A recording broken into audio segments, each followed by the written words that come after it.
Operation नाम से जो आयोजन किया और उसके माध्यम से 8 और 9 मई को जो कार्यक्रम हुआ और उसमें जो प्रतिक्रिया घटना करी, उसके माध्यम से मात्र 22 घंटों की उस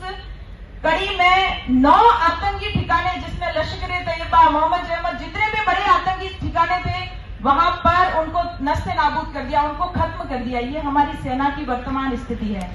जिस समय ये घटना चल रही थी, समाचार और मीडिया के माध्यम से जो भ्रम फैलाया जा रहा था कि अमेरिकी नेतृत्व, अमेरिकी मध्यस्थता के कारण सीज फायर घोषित कर दिया गया, तो ये मीडिया के माध्यम से जो भ्रम फैलाया गया था और कहीं न कहीं हम सभी के मन में भी ये भाव आ गया था कि वर्तमान सरकार जो देशभक्ति और राष्ट्र प्रेम की बात करती, हमें उनसे ऐसी अपेक्षा थी कि भारत की सरकार ऐसा निर्णय लेगी, नहीं हमारी सेना को, हमारी सेना जो सीमा पर रक्षा करने निकली उनको अपना कार्य करने के लिए स्वतंत्रता देगी। तो ऐसा भ्रम फैलाया गया कि जब सेना हमारी आजादी प्राप्त करने, वहां पर अधिकार प्राप्त करने और उनके ठिकानों को नष्ट करने की स्थिति में थी, सीज फायर की घोषणा भारत की सरकार ने की। तो ऐसा बताते हुए हर्ष हो रहा है। बाद में तो मीडिया में भी आ गया, सोशल मीडिया में आ गया, कई माध्यमों से जानकारी मिली, लेकिन हम सभी के मन में उस समय ऐसे भाव आए थे कि भारत की सरकार सही निर्णय नहीं ले पाई है।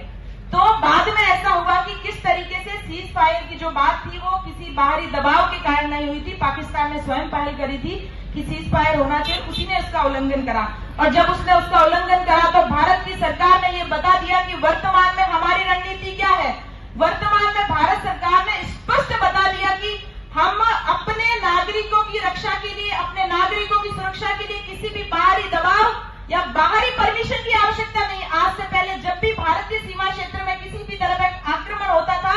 घुसपैठ होती थी, तो भारत ऐसी प्रतीक्षा करती थी, पूर्ववर्ती सरकारों ने ऐसी प्रतीक्षा करी है कि बाहर में जो विश्व के पावर कहलाने वाले कंट्रीज है वो निर्णय करेंगे कि भारत क्या निर्णय करेगा, क्या भारत पाकिस्तान पर आक्रमण करेगा या नहीं करेगा। 65-71 की अगर घटनाओं की बात करते हैं तो आज हम जिस पाक अधिकृत कश्मीर की बात करते हैं, तो भारत ने उस समझौते से पहले हमारी भारत की सेना ने, हमारी सेनाओं ने सिंधु प्रांत को जीता था, लेकिन सिंधु प्रांत हमने उन शर्तों को मानते हुए लौटा दिया, लेकिन पाकिस्तान ने पाक अधिकृत कश्मीर को नहीं लौटाया और वो स्थिति आज भी बनी हुई है। इस बात को कोई नहीं बताएगा, लेकिन भारत की सैन्य क्षमता, भारत की तकनीकी क्षमता किस गति से विकसित हुई है और कितनी तीव्रता के साथ, कितने शौर्य के साथ, कितने अदम्य साहस के साथ हमारी सेनाओं ने पाकिस्तान द्वारा जितने भी आक्रमण किए गए, जितने भी ड्रोन लाए गए, चाहे वो चाइना से लेकर किस तकनीकी से उन्होंने जो भी करा, हम सभी को अब ये विषय पता है। उन सभी ड्रोनों को किस तरीके से सबको खत्म कर दिया, सारी मिसाइलों को नष्ट कर दिया